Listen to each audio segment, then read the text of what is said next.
नमस्कार, स्वागत है आपका शहर के number 1 channel city news Muzaffarpur में। मैं आध्या सिन्हा करवाऊंगी रूबरू शहर के तमाम ताजा खबरों से। खबरों पर नजर डालने से पहले आइए नजर डालते हैं आज की कुछ मुख्य सुर्खियों पर। बूढ़ी गंडक नदी के जलस्तर में लगातार हो रही वृद्धि के कारण मीनापुर प्रखंड के कई इलाकों में घुसा बाढ़ का पानी। नगर थाना क्षेत्र के मोती झील रोड स्थित चश्मा वाले की दुकान में आग लगने से लाखों रुपए की हुई क्षति। और बकरीद को लेकर कंपनी बाग रोड बकरे बाजार में खरीदारों की उमड़ी भीड़। तो ये थी आज की मुख्य सुर्खियां। अब खबरें विस्तार से। जिले में बूढ़ी गंडक नदी लोगों पर आफत बनकर पड़ी है। नदी के जलस्तर में लगातार हो रही वृद्धि के कारण नए नए इलाके बाढ़ की चपेट में है। देखिए ये रिपोर्ट। जिले में बूढ़ी गंडक नदी का कहर जारी है। नदी के रौद्र रूप ने प्रत्येक दिन जिले के नए इलाकों को अपने चपेट में लेना शुरू कर दिया है। शुक्रवार को मीनापुर प्रखंड के कई सारे पंचायतों को अपने चपेट में ले लिया है। मीनापुर प्रखंड में बाढ़ का कहर इस कदर लोगों पर टूटा है कि हजारों लोग बेघर हो गए हैं। चारों ओर पानी का रेला है। पानी की धार इतनी तेज है कि लोग सुरक्षित स्थानों पर शरण लेने को मजबूर हो गए हैं। यह महदैया पंचायत की ओर सड़क जाती है और 22 टोला का गांव है और हर गांव में हर घर घर में पानी घुस चुका है। लोग जो है पानी से बहुत ही तंग हो रहे हैं। वहाँ दवा के लिए लोग परेशान है, खाने के लिए परेशान है। कोई व्यवस्था यहाँ की सरकार के द्वारा हो या ब्लॉक बीडीओ के द्वारा हो, कोई भी अफसर आज तक इस पंचायत में जाने का अभी तक कोई काम नहीं किया है। और किसी भी भाई को, किसी भी बहनों को सुविधा तक नहीं मिल पा रहा है।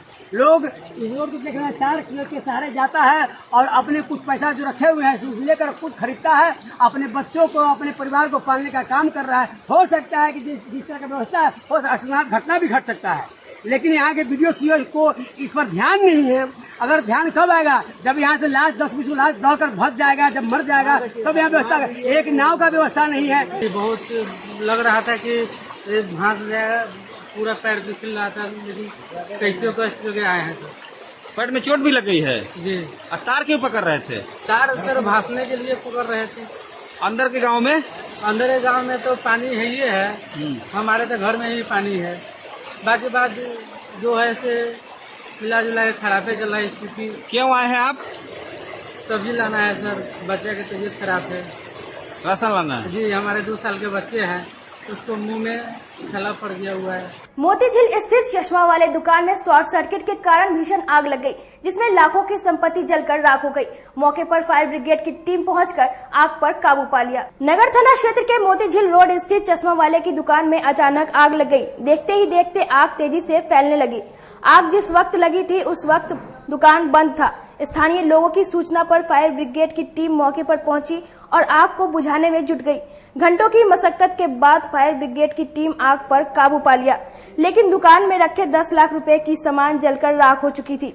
दुकानदार ने बताया कि शॉर्ट सर्किट के कारण आग लगी हुई थी।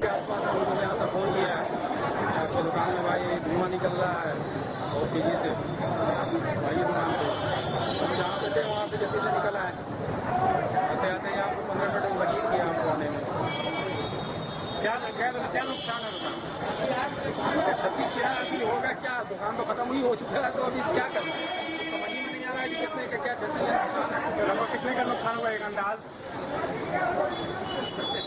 बता नहीं पाएंगे अभी, समझ में नहीं आ रहा है। बताने का कह रहा है तो हाँ एक अंदाज बता दीजिए। अंदाज क्या होगा? वो 5 से 10 के बीच के होगा। कितना? 5 से 10 के बीच का होगा। 5 लाख से 10 लाख। 5 से 10 लाख के बीच। वही बोलिए। फायर सेफ्टी के लिए क्या कुछ किए हुए थे दुकान में? फायर सेफ्टी के लिए कुछ किए हुए थे?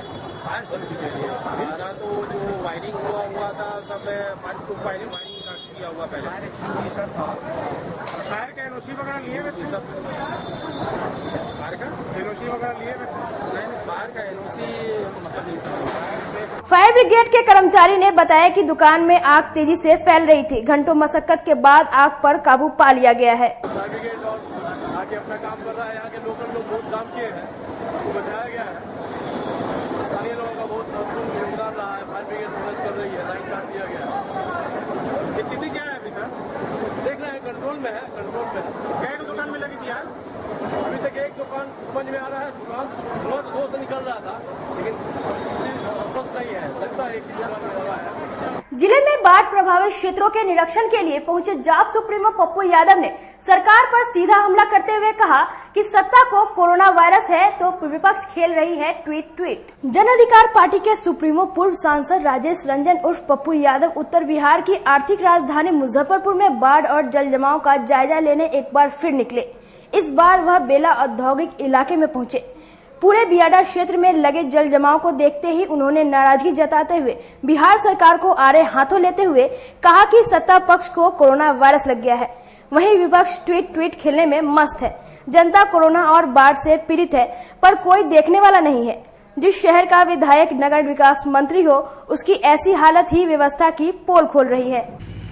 ऐसा चरित्र जिसका हो जो होटल में मार खाता हो लाठी से, गए बाबा का पूजा करने वहां जिंदा आदमी का पूजा शुरू कर दी, FIR लॉज हो और पूरा मुजफ्फरपुर का पैसा लूट के पूरे नगर का पैसा सरकार को दे, नीचे से ऊपर तक बर्खास्त करना चाहिए।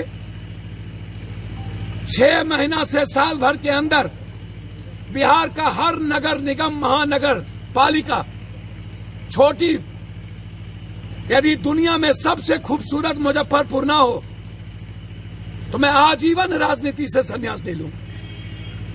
मैंने आज कहा है मुख्यमंत्री से, यदि कोरोना वायरस आपसे नहीं संभलता है 15 दिनों के अंदर आप हमको स्वास्थ्य मंत्रालय दो। 10 lakh bed sheet, 4 lakh bed sheet हम गांधी मैदान में बना करके हम 15 दिनों के अंदर, जब तमिलनाडु और दिल्ली काबू हो सकता है तो इच्छा शक्ति क्यों मर गई तुम्हारी?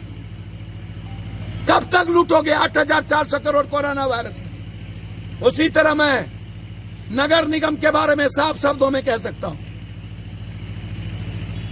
कि इस 6 महीने के अंदर मुजफ्फरपुर दुनिया का सबसे जन्नत और एशिया का सबसे खूबसूरत शहर और आजाद शहर होगा, जहां लोग जीने भी आएंगे, देखने भी आएंगे। ये मैं आपको बहुत क्लियर बता दूं। मैंने जांच की मांग कर दी, बर्खास्तगी की मांग कर दी।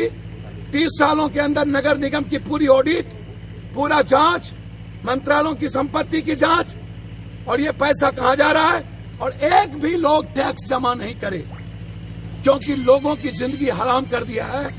लोगों को आवाज उठानी पड़ेगी। ये गिल्टी हमारी भोली भाली जनता को मूर्ख और इमोशनल ब्लैकमेलिंग करता है।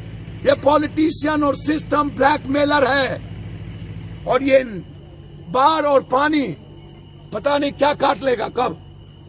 ये कंप्लीट रूप से पॉलिटिशियन का महापाप का पैदाइश नाजायज औलाद है, इसलिए इसके खिलाफ जद लड़ने की जरूरत है। मैं आग्रह करूंगा अविलंब गंडक और बागमती के पानी से मुजफ्फरपुर को सेव किया जाए और उसकी सुरक्षा की व्यवस्था की जाए।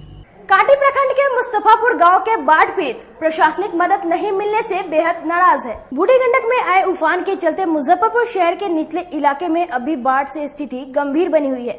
अब तक कांटी, बंदरा, विजय छपरा और पुरानी 0 माइल के पास नदी का तटबंध ध्वस्त हो चुका है। कांटी प्रखंड के मुस्तफापुर गांव की स्थिति का जायजा लेने जब सिटी न्यूज की टीम पहुंची तो पूरे इलाके में 5 से 6 फीट पानी घुस चुका है। लोग अपने घरों को छोड़ बांध पर किसी प्रकार त्रिपाल टांगकर तेज वर्षा का सामना कर रहे हैं। ग्रामीणों ने बताया कि प्रशासनिक मदद अब तक कुछ नहीं मिला है। प्रशासन के लोग देखने तक नहीं आए हैं। से हमरा बउआ जी काम न भेल। उम्मीद कितना कर रहे वोट देते समय? वोट देते समय क्या उम्मीद किए थे? वोट तो मुखिया के लोग सब लोग दिलकै, मुखियो के दिलकै, वार्डो के दिलकै, न वार्डे से कुछ होला या ना मुखिया से हमरा सब कुछ फायदा बुझाएला। मुखिया जी भी नहीं आए हैं मिलने, यहाँ माने कोई व्यवस्था नहीं है। यहाँ लगभग जितना भी सलेमपुर में लोग हैं, गरीब मजदूर सब डूबे हुए हैं। हमारे घर से उधर भी बहुत घर सब है, जो सब लोग डूबे हुए हैं। हरजन की बस्ती है, माने अनुसूचित जाति लोग का, उन लोग का और बदतर स्थिति है। कुछ भी नहीं मिला है यहाँ पे। और मुखिया, सरपंच चाहे और कोई जनप्रतिनिधि जो मिलने आए हैं इधर देखिए, नहीं अभी कुछ नहीं मिला है यहाँ पे। विधायक कहाँ? विधायक भी नहीं आया अभी तक। कभी स्थिति था, आप लोग मेरे साथ चलते ही थे। कांटी प्रखंड के मुस्तफापुर पंचायत में सलेमपुर बगाई के लोग कुछ काफी दह चुके हैं। उनसे कोई नेता मंत्री भेंट करने नहीं आते हैं। यहाँ के JDU के विधायक लापता हैं। और आपको हम दिखाए और जो तस्वीर बहुत तरह से काफ़ी घर डूब चुका है। वहाँ के जनता के निकलने के लिए कोई आश्वासन नहीं है। मैं सरकार के जिला अधिकारी और प्रखंड अधिकारी से मांग करता हूं कि यहाँ के लोगों के लिए कुछ खाने पीने की अर्थव्यवस्था किया जाए और जो लोग अंदर में डूबे हुए हैं वो लोग को बाहर निकाला जाए और जल्द से जल्द यहाँ के लोगों को रहने के लिए जगह नहीं है, उनको तिरपाल दिया जाए, खाने के लिए सामान दिया जाए और शौचालय टंकी का व्यवस्था भी करवाया जाए। वहीं जब सिटी न्यूज संवाददाता संदीप कुमार ने गांव के मुखिया से जानना चाहा कि बाढ़ तो हर वर्ष आती है, यह जानने के बावजूद तैयारियां क्या की गई, तो जरा उनका जवाब आप खुद सुने। था कि बाढ़ तो आएगी, 17 में भी आई थी, इस बार भी आएगी, तो उसको लेके क्या तैयारियां की गई थी आप लोगों के द्वारा गांव में? गांव में कुछ तैयारी नहीं था, यहाँ कोई तैयारी नहीं, कोई तैयारी नहीं। अब जब बाढ़ आ गई है तो क्या राहत और बचाव कार्य किया जा रहा है आप लोगों के द्वारा? अभी बचाव में तो कुछ नहीं व्यवस्था हुआ है सरकार से। राहत को लेकर तिरपाल, फूड पैकेट या जो भी राहत सामग्री है, तो थोड़ा सा फूड पैकेट आया है। जितनी जनसंख्या है 2400 के लगभग आपके गांव की आबादी है और 524 पैकेट फूड पैकेट आप लेकर आए हैं, क्या लगता है काफी होगा? वो में थोड़ी होगा। कैसे होगा फिर? 4300 का लिस्ट के आसपास जाएगा। 4300 अब जाएगा, अब 1600 के चला गया हुआ। तक आएगा तब तक लोग क्या खाएंगे, कैसे रहेंगे, उसके लिए केवल कुछ किया गया? उसको लिए तो हम लोग प्रशासन को बोल रहे हैं, प्रशासन खाली अनुशोचना कर रहे हैं। कोई नाव नैया लोग अपना से चलवा रहे हैं, सरकारी नैया कहाँ है? अब वक्त हो चला है एक छोटे से ब्रेक का, बने रहिए सिटी न्यूज मुजफ्फरपुर के साथ। कैरियर अचीवर्स आपके विश्वास पर खरा उतरने वाला कोचिंग संस्थान है।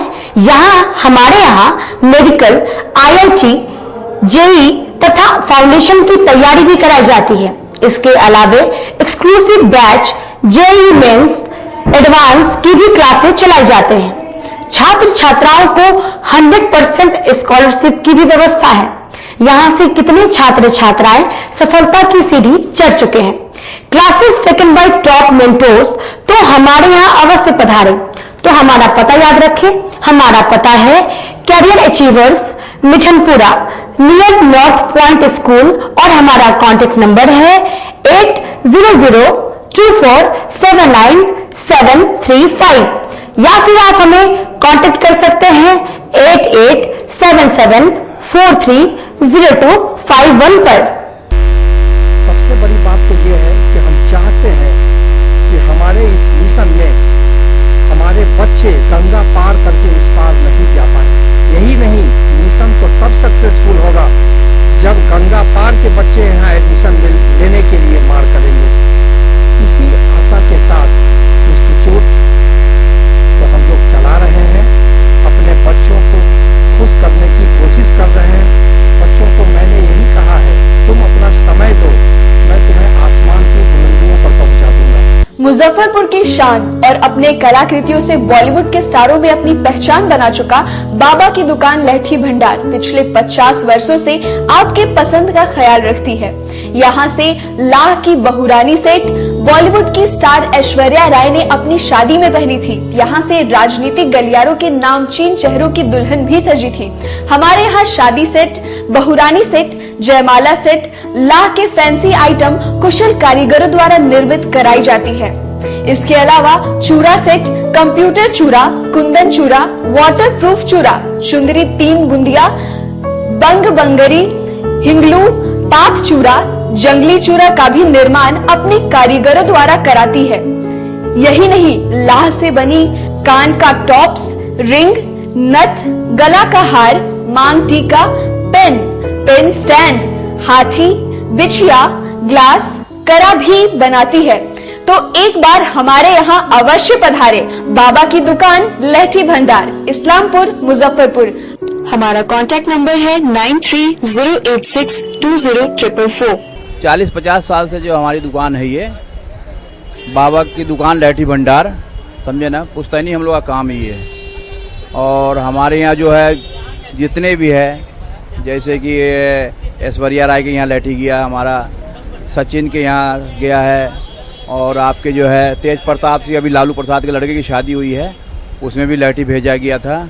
और हमारे यहाँ जो है ना बहुरानी सेट है, जैसे कि है कुंदन सेट है, और जैसे कि हम लोग जो डिज़ाइन जो है सेलेक्ट करते हैं जो लगन के ऊपर जो है जैसे कि कस्टमर का चॉइस देखते हैं हम लोग हैं, उसी टाइप से हम लोग जो है माल तैयार करते हैं। और कलर है मैचिंग, हमारे यहाँ सबसे विशेषता है कि हर तरह के लहंगे का जो है ना मैचिंग तुरंत हैंड टू हैंड हम लोग लगा के दे देते हैं। हम पढ़ाते नहीं, हम बच्चों में विश्वास जगाते हैं। Christ Jyoti international school, based on CBSE curriculum with को एजुकेशन। इस स्कूल में प्रत्येक विषयों के लिए अनुभवी शिक्षकों का समूह है। विद्यार्थियों को अलग से ट्यूशन पढ़ने की आवश्यकता बिल्कुल नहीं है। बच्चों को प्रत्येक विषयों के लिए अलग से अतिरिक्त कक्षाएं दी जाती हैं। साइंस और कंप्यूटर लैब की व्यवस्था के साथ उत्तम खेल कूद के लिए बड़ा सा कैंपस भी है। नर्सरी के बच्चों को खेल कूद की विधि से पढ़ाई जाती है। केंद्रीय माध्यमिक शिक्षा बोर्ड पर आधारित पाठ्यक्रम से कक्षा प्ले हाउस व नर्सरी से अष्टम वर्ग तक ये नामांकन प्रारंभ है, तो नामांकन के लिए तुरंत संपर्क करें। हमारा पता है क्राइस्ट ज्योति इंटरनेशनल स्कूल, धर्मोदय स्थली, माधोपुर सुस्ता, मुजफ्फरपुर। के रूप में ज्वाइन किया क्राइस्ट ज्योति स्कूल को, और यहाँ की व्यवस्था, यहाँ के पेरेंट्स सारे लोग पूरी तरह से बच्चों की पढ़ाई के प्रति जो केयरलेस थे, मैंने उन्हें जागरूक करने की कोशिश किया और उस व्यवस्था को बदलने के लिए मैं हर संभव प्रयास करती हूँ। जहाँ तक हो पाएगा मैं इसे आगे बढ़ाऊंगी, इसे आगे बढ़ाना ही मेरा कर्तव्य है। ब्रेक के बाद आप सभी दर्शकों का स्वागत है सिटी न्यूज मुजफ्फरपुर में। आइए रुक करते हैं अगली खबरों की ओर। कोरोना वायरस की साए में मुस्लिम समुदाय के लोग बकरीद मनाने को मजबूर है। बकरीद पर होने वाले नमाज लोग घर पर ही अदा करेंगे। कुर्बानी का पर्व बकरीद शनिवार को मनाया जाएगा। ईद के बाद बकरीद पर भी कोरोना का साया रहने से अकीदतमंद मस्जिदों में सामूहिक नमाज अदा नहीं कर सकेंगे। इस दिन लोग घर पर परिवार के साथ नमाज अदा करेंगे। कोरोना के बढ़ते संक्रमण को देखते हुए मस्जिद की ओर से उल्लेमा भी लोगों को घर पर ही नमाज अदा करने को कहा। वहीं दूसरी ओर कंपनी बाग रोड में बकरे का बाजार सजा हुआ था और लोग बकरे की खरीदारी करते नजर आ रहे थे। बकरे खरीदने वाले लोगों की काफी भीड़ लगी हुई थी। सुशांत सिंह राजपूत आत्महत्या मामले को लेकर अधिवक्ता सुधीर कुमार ओझा ने महाराष्ट्र पुलिस के कार्रवाई को लेकर कई सवाल उठाए। सुशांत सिंह राजपूत आत्महत्या मामले में सबसे पहले कई फिल्मी हस्तियों पर केस दर्ज करवाने वाले अधिवक्ता सुधीर कुमार ओझा ने सुशांत के पिता के सिंह द्वारा पटना के राजीव नगर थाने में दर्ज कराए गए केस के विषय में बताया कि महाराष्ट्र पुलिस द्वारा इस पूरे प्रकरण में कई बड़े लोगों का हाथ होने के कारण बिहार पुलिस की मदद नहीं कर रहे हैं। सुशांत सिंह राजपूत सुसाइड मामले में अगर कानूनी संबंधी अगर बात आप करते हैं तो उसमें जो मेरा मानना है कि जिस तरीके से सुशांत सिंह राजपूत जी के पिता ने राजीव नगर थाने में जो FIR दर्ज कराई है और उसको लेकर के रिया चक्रवर्ती जो सुप्रीम कोर्ट ट्रांसफर करने के लिए गई है, तो एक बिंदु आ सकती है 406, 420, 342, 41 और कई धाराएं जो 380 लगाई गई है, उसमें एक चूक मेरे समझ से इनके द्वारा की गई है। 120 भी साजिश षड्यंत्र का जो आरोप होता है वह धारा जो नहीं लगाया गया है, तो इसमें कानूनी पेच फंस सकता है क्षेत्राधिकार के मामला को लेकर के। और चूंकि देखिए CRPC की धारा 177 जो कहता है वह क्षेत्राधिकार की बात कहता है, लेकिन 120B जैसे ही षड्यंत्र की बात आती है तो क्षेत्राधिकार की मामला समाप्त हो जाता है और कहीं भी कोई मुकदमा कर सकता है। इसलिए अभी बिहार सरकार और NDA सरकार को चाहिए, माननीय नीतीश कुमार जी को चाहिए कि अविलंब CBI का रिकमेंड, चूंकि सभी लोग मांग कर रहे हैं, अब गेंद इनके पाले में है, अविलंब CBI का इनके द्वारा जांच का अनुशंसा कर देनी चाहिए और सेंट्रल सरकार जिनके अनुशंसा पर CBI जांच करा सकती है, तो कानूनी बिंदु पर जो पेच कोई फंसेगा आगे चल करके कि मुंबई पुलिस जांच कर रही है, बिहार में FIR हुआ और इन्वेस्टिगेशन शुरू हो गया है और इसी बीच सुप्रीम कोर्ट में जो ट्रांसफर के लिए पिटीशन डाला गया रिया चक्रवर्ती के द्वारा, तो ऐसी परिस्थिति में सुप्रीम कोर्ट केस ट्रांसफर कर सकती है क्षेत्राधिकार की बात कहते हुए, क्योंकि 120B षड्यंत्र की बात अपने FIR में इन्होंने नहीं किया है, यह इनसे चूक हुई है। ऐसी परिस्थिति में अविलंब सुशांत सिंह राजपूत को अगर न्याय दिलाना चाहती है बिहार सरकार, तो अब FIR इनके यहाँ हो चुका है, इनको मौका है, यह तुरंत CBI का अनुशंसा करे और CBI की जांच करे। विश्व को कोरोना से मुक्ति दिलाने को लेकर आवासीय भारती इंटरनेशनल स्कूल में रुद्राभिषेक किया गया। शुक्रवार को अय्यापुर स्थित आवासीय भारती इंटरनेशनल स्कूल के प्रांगण में कोरोना से पूरे विश्व की रक्षा एवं जन कल्याण की कामना से स्कूल की मैनेजिंग डायरेक्टर रंजना भारती के द्वारा रुद्राभिषेक किया गया। सावन माह में भगवान शिव का रुद्राभिषेक कर भगवान भोलेनाथ से पूरे विश्व की रक्षा कोरोना वायरस से करने की प्रार्थना की गई। आज के लिए बस इतना ही। कल फिर मिलेंगे कुछ नई खबरों के साथ। तब तक मुझे और मेरी पूरी न्यूज टीम को दीजिए इजाजत। नमस्कार।